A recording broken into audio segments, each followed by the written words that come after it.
যেদিন আমি এটা বানাবো সেদিন কিন্তু হাঁড়ির ভাতে 1 পট চাল বাড়িয়ে দেই, কারণ আমি জানি এটা বানালে হাঁড়ির ভাত শেষ হয়ে যাবে, সেজন্যই চাল বাড়িয়ে দেই।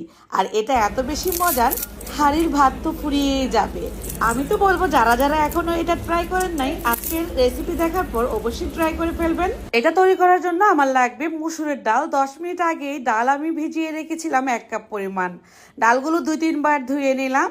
ডাল একটু ফুলে উঠেছে, ঠিক এই পর্যায়ে চাইলে কিন্তু শিলপাটায়ও এটা আপনারা বেটে নিতে পারেন। তো আমি ব্লেন্ডার জারে নিয়ে নিচ্ছি, 1 কাপ পরিমাণ পানি দিয়ে দিচ্ছি।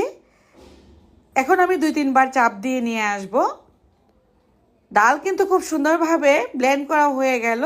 এবার একটা মিক্সিং বোলে নিয়ে নিচ্ছি। খেয়াল রাখতে হবে একটু দানা দানা থাকে যাতে, এতে করে ক্রিস্পি হবে। আমার এখানে যেভাবে আমি ব্লেন্ড করেছি একটু দানা দানা আছে।